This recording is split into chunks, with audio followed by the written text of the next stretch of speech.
Apa hukumnya seorang laki-laki menikahi dua orang perempuan bersaudara?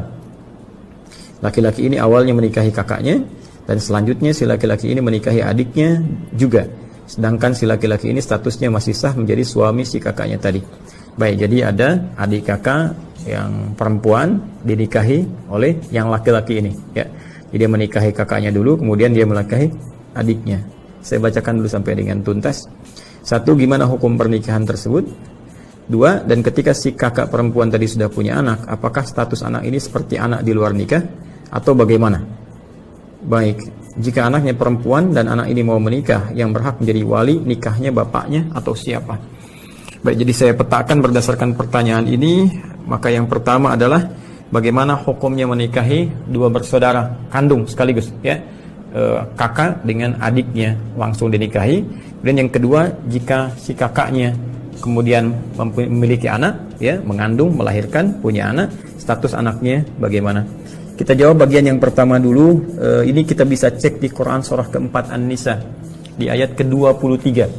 Ya, saya ulangi, Quran surah keempat An-Nisa di ayat ke-23. Di situ jelas tercantum yang terkait dengan aspek pernikahan, siapa saja yang dilarang untuk dinikahi. Jadi di luar yang dilarang ini, maka boleh untuk dinikahi. Nah, ini yang menarik dari Al-Quran, metodologinya. Allah Subhanahu wa Ta'ala, ya, ketika ingin menghalalkan sesuatu, terkadang langsung disebutkan kalimat halal atau menunjukkan yang haram untuk memberikan kesan bahwa selain yang haram ini itu boleh. Nah, maka di ayat ini, ayat ke-23 di surah yang keempat, surah An-Nisa, Allah memberikan gambaran-gambaran tentang, ya, pasangan-pasangan yang tidak dibolehkan dinikahi. Artinya di luar ini boleh kemudian dinikahi. Kita bacakan misalnya, Allah berfirman, "Hurrimat 'alaikum ummahatukum wa banatukum wa akhawatukum wa ammatukum wa khalatukum," sampai ke ujung ayatnya. Ya, dari pertanyaan Anda, "Wa an tajma'u bainal ukhtaini illa ma qad salaf." Perhatikan baik-baik teman-teman sekalian. Redaksinya tegas mengatakan hurrimat 'alaikum, diharamkan bagi kalian. Baik, hurrimat 'alaikum, diharamkan bagi kalian. Quran surah yang keempat di ayat yang ke-23, paling kanan, ya, di pojok mau sampai ke akhir itu, ya. Quran surah keempat An-Nisa, saya tuliskan seperti ini, ayat 23. Redaksinya itu langsung tegas, tidak ambigu, diksinya langsung menunjuk pada kalimat yang sempurna, sehingga tidak ada multitafsir di sini. Ya, Allah langsung menyampaikan hurrimat. Ya. Bahkan kalimatnya menggunakan bentuk pasif, ya, fi'il madhi majhul, ya, karena subjeknya sudah diketahui, yaitu Allah Subhanahu wa Ta'ala, hanya ingin memberikan kesan penegasan. Ya, jadi Allah tidak mengatakan haramallahu, tapi langsung menegaskan hurrimat. Allah tidak mengatakan Allah mengharamkan, tapi langsung menunjukkan sifat tegas menggunakan, ya, bentuk pasif, diharamkan, untuk menunjukkan kuatnya unsur keharaman ini. Hurrimat 'alaikum, ya, 'alaikum, kata Allah, diharamkan bagi kalian untuk menikahi, ya, orang-orang dari kalangan berikut ini.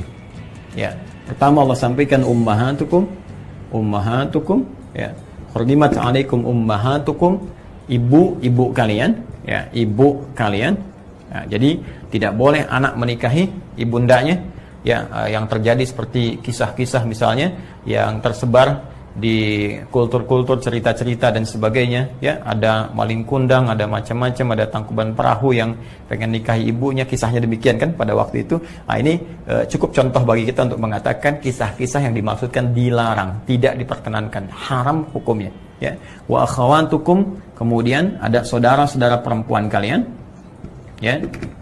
Wa akhawatukum, saudara perempuan kalian. Jadi saudari kalau kita katakan, ya. Ya, saya punya saudari misalnya, saudari perempuan, kakak saya perempuan, adik saya perempuan, haram hukumnya menikahi saudari sendiri. Oke? Okay? 2. Kemudian yang ketiga, hurrimat 'alaikum ummahatukum wa akhawatukum wa ammatukum, ya, ammatukum, bibi kalian dari ayah, ya, berarti adiknya ayah, gitu kan? Bibi, ya, bibi dari ayah, ya. Wa khalatukum, kemudian bibi dari ibu, ya, sama saja. Khalatukum, jadi ada bibi dari ayah, bibi dari ibu, ya.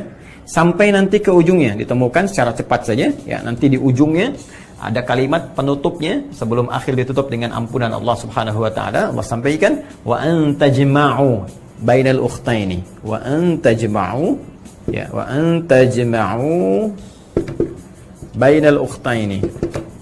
Ini dalil yang terkait dengan pertanyaan Anda. Illa ma qad salaf.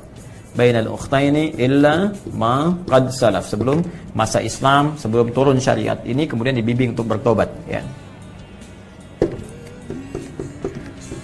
Perhatikan kalimatnya. Wa antajma'u bainal ukhtaini, dan engkau menikahi, mengumpulkan sekaligus bainal ukhtaini, dua saudari. Ya, seperti pertanyaan Anda. Jadi kalau Anda bertanya bagaimana hukumnya kemudian menikahi dua saudari sekaligus, maka langsung Allah yang menjawab. Langsung Allah yang menurunkan ayatnya. Allah menegaskan sifat hukumnya. Ya, kata Allah, hurrimat 'alaikum, maka haram hukumnya menikahi dua saudari kandung sekaligus. Ya deh, menikahi dua saudari kandung sekaligus. Pertanyaan-pertanyaan yang disampaikan dari jawaban-jawaban yang ditampilkan oleh Al-Quran dulu pernah terjadi. Ada orang nikahi bibinya, nikahi ibunya, nikahi saudarinya dan sebagainya. Ya, maka Quran memberikan penjelasan. Dulu pernah terjadi. Illa ma qad salaf, dulu sebelum ada bimbingan. Ya, sebelum ada risalah datang, ada terjadi kekacauan-kekacauan. Ya, karena itu ada kacaunya nasab. Ya, nasab menjadi semakin tidak jelas. Kemudian dari kacaunya pembagian warisan, berpengaruh kepada genetika juga, gitu kan? Dan sebagainya. Karena itu, karena dampak keburukannya, mafsadatnya ini semakin banyak dan berpotensi melahirkan kekacauan dalam kehidupan, maka datanglah kemudian Islam memberikan solusi. Haram hukumnya. Di luar ini silahkan dinikahi, tapi yang ini tidak diperkenankan. Dahulu pernah terjadi, setelah datang Islam, maka kembalilah kepada Islam, memohon ampunan kepada Allah Subhanahu wa taala, karena Allah memberikan sifat sayangnya luas kepada kita. Karena itu di akhir ayat ditutup dengan sifat Allah Ghafur dan Rahim. Allah memberikan ampunan kepada siapa yang mau mengevaluasi diri, kemudian dia kembali meninggalkan praktek ini dan mendapatkan rahmat Allah Subhanahu wa taala. Jadi pertama, secara singkat, hukum menikahi dua saudari sekaligus jelas hukumnya haram. Ya, jelas hukumnya apa? Haram. Artinya haram itu kalau dikerjakan dia berdosa, dan sepanjang hidupnya berdosa kalau dia tidak kembali bertobat kepada Allah Subhanahu wa taala. Nah, sekarang pertanyaannya, kalau dia mau bertobat, dia mau kembali, maka apa yang harus dilakukan? Maka yang harus dilakukan, dia harus pisahkan, harus ceraikan satu di antara dua itu. Ya, dia harus ceraikan satu di antara dua itu. Ingat, ini bukan persoalan cinta ya. Ini persoalan hukum. Ini persoalan hukum Allah Subhanahu wa taala. Kalau persoalan cinta tidak diikat dengan hukum, nanti kebablasan. Ya, tidak ada batasnya nanti. Jadi seorang mencintai ibunya, dia bisa nikahi ibunya. Kenapa kamu nikahi ibumu? Karena aku mencintainya. Ya, nanti anak bisa menikahi bapaknya dan seterusnya.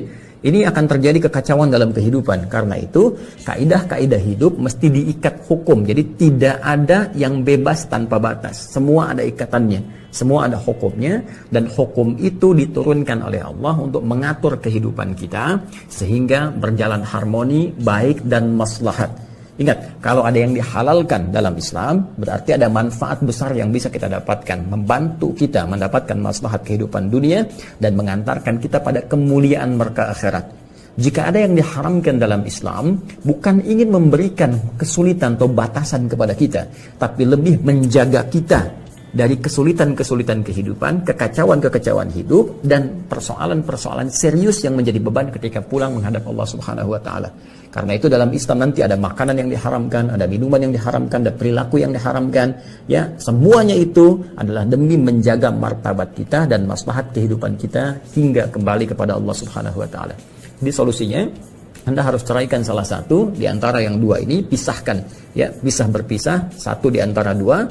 Kalau melihat di sini, saya tidak tahu yang adiknya, karena tadi katakan, adik si kakak perempuan tadi sudah punya anak. Ya, saya tidak tahu yang kakaknya. Ya, Anda menikahi kakaknya, kemudian setelah itu ada adiknya, ya, dinikahi juga. Nah, dalam konteks ini si adik kakak tadi sudah punya perempuan, punya anak, ya. Nah, ini saya tidak tahu apakah anak yang ini dihasilkan dari hubungan dengan yang laki-laki ini, ataukah ketika dinikahi sudah ada anak yang lain yang dibawa, kan? Nah, ini statusnya penting untuk dijelaskan pada pertanyaan yang kedua. Jadi yang pertama, haram hukumnya, mesti dipisahkan. Anda pilih ya, apakah kakaknya atau adiknya. tapi saya sayang keduanya, tidak Sunel, ya tetap pilih salah satu. Ya, jangan suka nengok keduanya, suka nengokin orang, satu, nengok dua. Pilih salah satu, maka dari satu itu Anda tetapkan menjadi pendamping hidup Anda. Ya. Kemudian jika anaknya perempuan dan anak ini mau menikah, oh baik, siapa yang berhak jadi wali nikahnya, bapaknya atau siapa? Ya Anda pisahkan dulu yang tadi. Ya. Jadi kalau Anda bertahan dengan adiknya kemudian menikah, ya walinya Anda, ya Anda ayahnya gitu kan. Tapi kalau misalnya diteruskan tetap hubungan ini, maka selama berhubungan itu jatuh statusnya adalah haram. Ya, statusnya apa?